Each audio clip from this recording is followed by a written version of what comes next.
तो हाँ फ्रेंड्स, मेरे YouTube channel growing with nature पे आप लोग का हम मोस्टली वेलकम कर रहे हैं। हमने आज आप लोग के लिए हमने हिबिस्कस का पौधा लाए हैं, जो गुड़हल का प्लांट होता है। तो गुड़हल का प्लांट आप लोग को देखिएगा, अक्सर हम लोग नर्सरी से लाते हैं। नर्सरी से पौधा लाने के बाद क्या हो जाता है, पौधे की या तो सिकुड़ जाता है पौधा, या तो ग्रोथ ही नहीं करता है। तो इसका रीज़न क्या आपको वो भी बताएंगे, और इस रीज़न से हमने छुटकारा क्या होना चाहिए वो भी हम बताएंगे। इसका फर्टिलाइज़र बताएंगे आपको आज, इसका पेस्टिसाइड बताएंगे, प्लस इसका सॉइल कैसे हमें तैयार करते हैं। तो सबसे पहले हम जब भी नर्सरी से पौधा लाएं, नर्सरी से पौधा लाने के बाद इसका पौधे का हमें मैच्योर बनाना पड़ता है पौधे को। तो मैच्योर बनाने के लिए आपको, अगर हम पौधे छोटा सा पौधा ले आएँ, छोटा पौधा लाने के बाद हमें फ्लावर ले, तो पौधा मैच्योर नहीं होगा हमारा पौधा, क्योंकि वो पौधा हमारा क्या हो जाएगा, वो आपका मैच्योर स्टेम को अपना मैच्योर ना बनाने के बाद वो आपका क्या करेगा, आपको फ्लावर देने में लग जाएगा, जो आगे जाकर आपका प्लांट आपका अनहेल्दी हो जाएगा, और जो आपको आगे जाके फ्लावर नहीं दे पाएगा। उस टाइम प्लांट की ग्रोथ क्या होता है, स्लो हो जाता है। जैसे ही प्लांट कोई सा भी हमें कोई चीज़ का प्रोड्यूस करता है तो उसको एनर्जी लगता है, तो एनर्जी वो आपका वेस्ट कर लेता है अपना फ्लावर पे। तो इसलिए कोई सा भी हम पौधा लाते हैं तो पहले हम बेस को सही रखते हैं कि बेस हमारा सही होना चाहिए। अगर बेस हमारा सही है तो आगे जाके हमें फ्लावर ज़रूर देगा पौधा हमारा। तो क्या करना चाहिए हमें, सबसे पहले हम बता दे रहे आपको, नर्सरी से पौधा लाते हैं तो पौधा लाने के बाद हमें एक 8 इंची के पॉट में शिफ्ट करते हैं, जो हमारी एक वेल ड्रेनेज सॉइल हो। हिबिस्कस का सॉइल हमेशा आपको क्या करना है, वेल ड्रेनेज सॉइल होना चाहिए। इसमें हमारा, अगर आपका चिकना मिट्टी है तो उसमें हमें बालू का मिक्स करना पड़ता है, और कंपोस्ट। अगर आपका चिकना मिट्टी नहीं है तो आपको कोई दिक्कत नहीं, आपको कंपोस्ट, आधा कंपोस्ट और आधा आपका जो हमारा बालू मिट्टी है उसको मिक्स करके आप फर्टिलाइज़र जो इसको हमने नॉर्मल फर्टिलाइज़र जो होता है, जैसे कंपोस्ट होता है और बालू मिट्टी होता है, उनको मिला के हम एक सॉइल बना सकते हैं, जो हमारे वेल ड्रेनेज सॉइल होगा वो।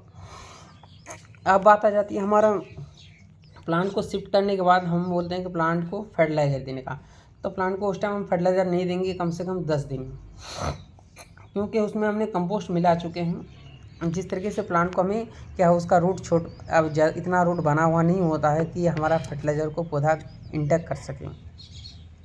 अब हम पौधे को क्या करेंगे, 1 महीने तक हम इसको पौधे को कोई फर्टिलाइज़र नहीं देंगे, पौधे को अपने हिसाब से ग्रो होने देंगे। जितने भी बड आएंगे हमारे, उस बड को हम ट्रिम करते जाएंगे, बड को कटिंग करते जाएंगे, ताकि हमारे पौधे में मल्टीपल ब्रांच आ जाए। और सबसे पहली बात बता दें कि जो मेन स्टेम पे जो हमारा फ्लावर रहेगा, उस फ्लावर को हमें सबसे पहले हटाना है, क्योंकि उसको हटाना है और पिंचिंग करना आगे से। आगे जाके आपको क्या होगा, मल्टीपल ब्रांचेज मिल जाएगा और प्लांट आपका घना और बूसी बन जाएगा।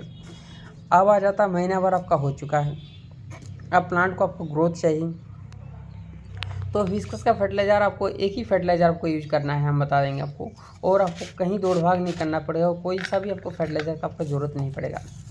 इनको चाहिए सबसे ज़्यादा हमारा फास्फोरस चाहिए, और पोटेशियम का फर्टिलाइज़र चाहिए, और थोड़ा बहुत हमारा उसमें नाइट्रोजन तो मिल ही जाएंगे आपको। क्या है, जो ऑर्गेनिक जो हमारे जो मस्टर्ड केक का हमने पाउडर लिए हैं देखिए, और एग सेल का हमने पाउडर लिए हैं, और हमने म्यूरेट ऑफ पोटाश लिए हैं, जो हमारे गुड़हल के पौधे के लिए बहुत अच्छा फर्टिलाइज़र माना जाता है। पोटास हमेशा गुड़हल के पौधे में बहुत ज़्यादा मतलब यूज होता है, क्योंकि उसमें क्या होता है, उसको बहुत ज़्यादा बड प्रोड्यूस करता है, और उसका पोटास हमारे क्या प्लांट की गठन को भी सही रखता है। तो इसलिए हमने तीनों को मिक्स फर्टिलाइज़र बनाया। अगर आप इसको हिबिस्कस का एक अलग से फर्टिलाइज़र इसको बनाना चाहते हैं तो ये फर्टिलाइज़र बनाकर आप तैयार करके भी रख सकते हैं। और इस फर्टिलाइज़र का आपका इंटरवल होंगे आपका 20 से 21 दिन तक का। आपको कोई सा फर्टिलाइज़र देना नहीं पड़ेगा, और प्लांट का आपका एक अच्छा रिजल्ट देगा। ये मेरा पौधा आपका महीने से 1.5 महीने का प्लांट है। अब देखिए, हमने इसको पौधे को मैच्योर कर लिए हैं, अब जाके पौधे साइड से ब्रांच निकल रहा है। तो अब फर्टिलाइज़र को कैसे बनाना है आपको बता दे रहे कि हमने कम से कम अगर 10 ग्राम अगर हम मस्टर्ड केक का फर्टिलाइज़र का पाउडर लिए हैं, 5 ग्राम हम कैल्शियम जो हमारे एग सेल का पाउडर लेंगे, और उसमें से हमने 2.5 ग्राम के करीब हमने इसमें पोटास लेंगे। इसको हम एक मिक्स फर्टिलाइज़र बना के उसके 1 से 1.5 चम्मच आप महीने में आप इसको अप्लाई कर सकते हैं। अब हमारे फर्टिलाइज़र का बात हो चुका है। अब हम क्या करना है, इसको पौधे का, आपको एक बीमारी आएंगी देखिए पौधे में, जो उस बीमारी में पौधे का हालत बहुत ख़राब कर देता है। वो होता है आपका रस्टिसक बीमारी होता है, जो आपका थ्रिप्स का जो इसमें अटैक हो जाता है, मिलीबाग्स का अटैक होता है, सबसे ज़्यादा हिबिस्कस में होता है, और ये होने ही होना है। तो इसके लिए हमें हफ्ते में जो पेस्टिसाइड अप्लाई करते रहना चाहिए। वो कौन सा पेस्टिसाइड आपको हम बता दे रहे, इमिडाक्लोप्रिड का। आप लोग तो गार्डनिंग जब हम लोग करते हैं तो इमिडाक्लोप्रिड रखना ज़रूरी है, क्योंकि हम लोग रोज़ गार्डनिंग करते हैं, तो रोज़ गार्डनिंग में इमिडाक्लोप्रिड लगेगा ही लगेगा। उसके साथ हमें जो ज़्यादा स्माइल हो, जो जैसा रहता है आपका रोगर हो गया, टेफगर हो गया, वो सब फर्टिलाइज़र को भी एक रखना है, क्योंकि उसमें मिलीबाग के लिए हमारे वो सब फर्टिलाइज़र काम करेगा। वो हमारे जो इमिडाक्लोप्रिड काम नहीं करे। इमिडाक्लोप्रिड काम करता है थ्रिप्स के लिए, जेसिस के लिए, एफिड्स के लिए, वो हमारा अच्छा काम करता है।